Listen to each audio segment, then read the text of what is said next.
जरा सोचो, एक आदमी को पकड़कर समय में 1 लाख साल पीछे भेज दिया जाए। कुछ ऐसा ही होता है हमारी आज की कहानी में। कहानी की शुरुआत होती है इस्तांबुल में, जहां आरिफ और सीकू नाम के पति पत्नी कालीन बेचने का काम करते थे। एक दिन आरिफ का पुराना दोस्त लोगर अपने चेले के साथ उसकी दुकान पर आया और कहने लगा कि बहुत कमाल की चीज उसके हाथ लगी है। लेकिन जब वो आरिफ को वो चीज दिखाने ले गया तो उसने धोखे से आरिफ को कैद कर लिया। असल में ये लोगर की चाल थी ताकि वो आरिफ की पत्नी को चुरा सके। वो कमाल की चीज असल में एक टाइम मशीन है। लोगर ने बहुत आधुनिक तकनीक के इस्तेमाल से अपना शरीर हूबहू आरिफ जैसा बना लिया और कहने लगा कि अब आरिफ की पत्नी उसकी हो जाएगी। जब आरिफ ने उसे बुरा भला कहा तो लोगर के चेले ने टाइम मशीन का बटन दबाकर उसे 10 लाख साल पीछे भेज दिया। कुछ पलों में ही आरिफ 10 लाख साल पीछे पहुंच गया, जहां डायनासोर अभी भी जिंदा थे। वहां पर घूमते फिरते उसे कुछ जंगली बंदर दिखाई दिए। उसके पास कोई चारा नहीं था, इसलिए वो बंदरों के साथ रहने लगा और उन्हें सिखाने की कोशिश करने लगा ताकि वो जल्दी इंसानों में बदल जाएं। कई महीने बीत गए और सर्दी के मौसम में जब आरिफ हल्का होने गया तो हल्का होते होते उसका पेशाब हवा में ही जम गया।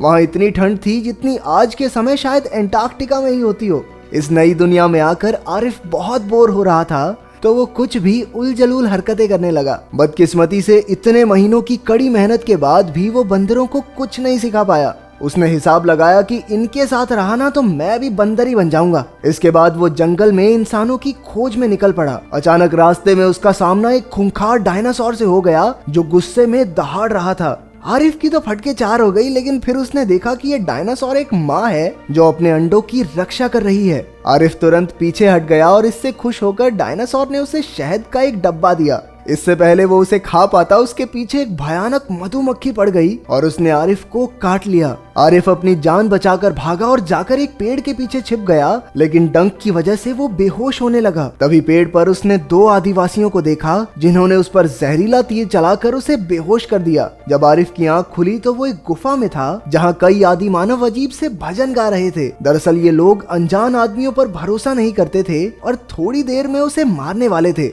न जाने कैसे पर आरिफ को उनकी भाषा आती थी और उसने उनके लीडर दिमी को समझाया कि वो भविष्य से आया है। अचानक वहां दुश्मन कबीले ओरिजियंस ने हमला कर दिया। उनके लीडर का नाम कारगा था और वो लोग दिमी के कबीले को काफी तंग करते थे। इस बार कारगा एक खास पूजा के लिए उनके कबीले के 3 सबसे ताकतवर आदि मानव ले जाने आया था। बदकिस्मती से उसने आरिफ को भी चुन लिया। जब आरिफ ने इनकार किया तो कारगा उसे जहरीले तीर से बेहोश करके अपने गांव ले गया। रास्ते में तासो नाम के एक आदमी का सर पत्थर से टकरा गया और वो अपने घोड़े से गिर पड़ा, जिससे उसकी बाजू की हड्डी टूट गई। कारगा तो उसे वहीं दफन करने लग गया जैसे कि वो मर गया हो। तब तक आरिफ जाग गया और उसने फटाफट जाकर उन्हें समझाया, अबे सालो ये मरा नहीं है। फिर उसने जैसे तैसे जुगाड़ करके तासो की हड्डी पर प्लास्टर बांध दिया। तासो ने उसकी जान बचाने के लिए उसका शुक्रिया अदा किया। जब वो गांव पहुंचे तो पता चला कि कबीले का असली सरदार तो कालिया है, जो असल में तासो का बाप है। कारगा ने तासो से एक मुखौटे के बारे में पूछा जो उसे तासो के कमरे से मिला था। तासो ने बताया कि उसने लकड़ी से मुखौटा बनाया है, लेकिन कालिया ने गुस्से में कहा कि वो अपने बेटे को एक योद्धा बनाना चाहता है, ना कि कलाकार। फिर कालिया ने अपने बचपन की कहानी सुनाई कि उसके बाप कूमो की मौत कैसे हुई थी। एक दिन आसमान से एक उड़न तश्तरी उतरी जिसमें 2 अजीबोगरीब इंसान थे। उन्होंने कूमो को तोहफे में एक बॉल दी। जैसे ही वो वापस जाने लगे, कूमो खुशी से उनके पीछे दौड़ा और स्पेसशिप के इंजन की आग से मारा गया। उस दिन से कालिया आविष्कारकों से नफरत करने लगा। अपने पिता से मिलने के लिए उसने स्वर्ग तक जाने वाला टावर बनवाया, लेकिन जो भी उस टावर पर चढ़ता था वो कभी जिंदा ही नहीं लौटा। असल में इन 3 आदमियों को टावर पर भेजने के लिए लाया गया था। आरिफ ने अपनी मर्जी से आगे जाने का फैसला किया। वो धीरे धीरे टावर की चोटी तक पहुंच गया। वहाँ पर एक अजीब से आदमी को देखकर उसे लगा कि यही कालिया का बाप होगा, लेकिन आरिफ को देखकर वो डर के मारे पीछे हट गया और वहाँ से नीचे गिरने से उसकी मौत हो गई। आरिफ भी नीचे लौट आया और उसे जिंदा देखकर सब हैरान रह गए। वो कालिया के पिता को वापस तो नहीं ला सका, लेकिन कालिया ने उसे माफ कर दिया। बातों बातों में पता चला कि तासो एक दूसरे गांव की लड़की मिमी को बहुत पसंद करता था। ये बात सुनकर आरिफ को भी अपनी पत्नी सीकू की याद आ गई। उसने तासो से कहा कि उसे कैसे भी करके अपने समय में वापस जाना है, लेकिन तासो ने बताया कि कालिया ने तो सारे आधुनिक औजार जब्त करके गुफा में छुपा रखे हैं। पहले तो तासो ना नुकर करता रहा, लेकिन जब आरिफ ने कहा बेटा देख तेरी और मिम्मी की ना सेटिंग करवा दूंगा मैं लेकिन मदद करनी पड़ेगी मेरी भी। उसकी ये बात सुनकर तासो तुरंत मान गया। लड़की का चक्कर देख रहे हो, बाप से गद्दारी कर रहा लौंडा। फिर रात को तासो और आरिफ गुफा में औजार चुराने पहुंचे, लेकिन अफसोस दोनों पकड़े गए और गुस्से में कालिया ने अपने ही बेटे को कहा जा, आज से तू मेरा बेटा नहीं है, दूर हो जा मेरी नजरों से। इसके बाद तासो और आरिफ गांव छोड़कर निकल गए। मिम्मी को तासो पसंद नहीं था, लेकिन आरिफ ने तासो का बनाया टैटू दिखाकर उसका दिल जीत लिया। फिर वो सब दिमी के गांव पहुंचे और आरिफ ने एक नई सभ्यता शुरू करने का ऐलान किया।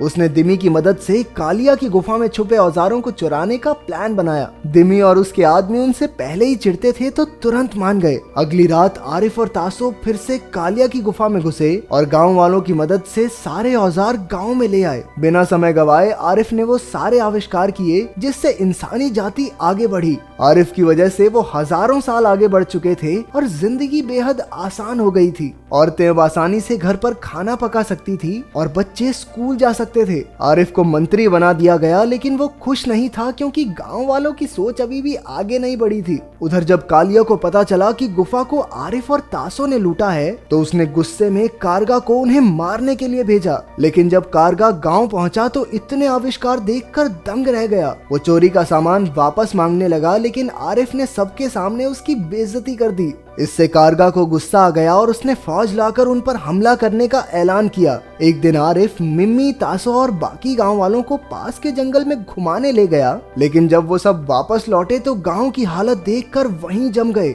कालिया के आदमी पूरे गांव को तबाह करके सारा सामान ले गए थे। इन लड़ाइयों से तंग आकर आरिफ ने कालिया के पास जाकर 6 लोगों के फुटबॉल मैच की चुनौती दे दी। अगर उसकी टीम जीती तो कालिया को सारा सामान वापस लौटाना होगा और अगर वो हारा तो वो कालिया के पिता को वापस लाने के लिए सबसे लंबा टावर बनाएगा। कालिया एक पल में मान गया। असल में वो लोग काफी समय से कुमो की याद में बॉल से खेलते आ रहे थे, इसलिए कालिया को टीम बनाने में कोई प्रॉब्लम नहीं आई। उसने 6 सबसे चुस्त और ताकतवर खिलाड़ी चुन लिए। उधर आरिफ के गांव वालों ने तो फुटबॉल का नाम पहली बार सुना था।